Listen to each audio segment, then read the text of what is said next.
એના પછીની વાત મારે કરવી છે. દીકરા કેવા હોય તો કે ઓનલાઈન બેન ગેમ રમે ને એવા હોય, પાનને ગલ્લે પિચકારા મારે એવા હોય, બાપના જે ભેગા કરેલા કમઠાણ હોય ને મોટા મોટા એને બધાને ડૂબાડીને એક રાતમાં વેચી આવે ને એવા હોય. અડધી રાતે મધરાતે એનો હાથ પકડીને અંદર લઈ આવવો પડે ને કોઈને કહેવાય નહીં કે મારો દીકરો લથડિયા ખાતા ખાતો આવ્યો. દીકરા આવા હોય, બોલો હા ન હોય? આ પાણીદાર પટેલના દીકરા આવા ન હોય.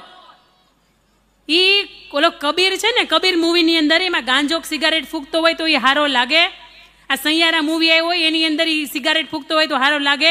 પણ એક વખત તમારું મોઢું અરીસામાં જોજો, તમે એમાં સિગારેટ ફૂંકતા હોય તો નો હારે લાગીએ આપણે.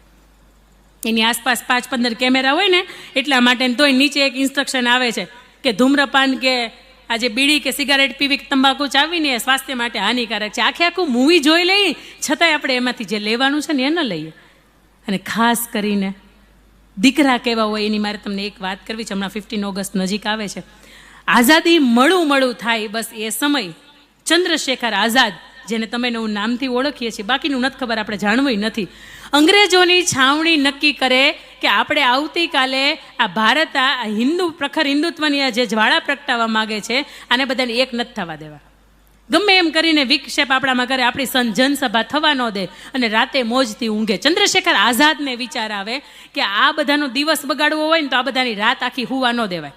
આખી રાત હુતા ન હોય ને બધા જાગતા હોય ને તો દિવસ આખો હુઈ જાય, એટલે આપણને નડે નહીં. જ્યાં પણ એ લોકોની અંગ્રેજોની છાવણી હોય તેઓ બોમ્બ બ્લાસ્ટ કરી આવે અને પોતે ત્યાંથી ભાગી જાય.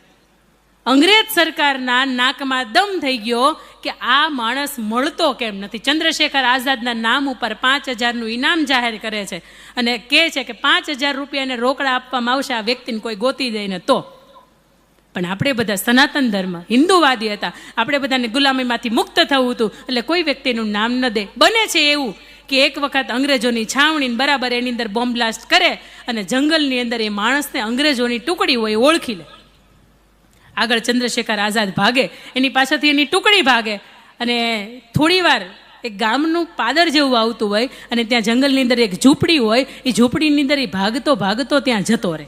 ત્યાં જુએ છે તો એક પાથરણિયું હોય, એની અંદર એક બા સૂતા છે અને દીકરી છે એ દીવાના અજવાળા ઉપર ત્યાં બેઠી છે.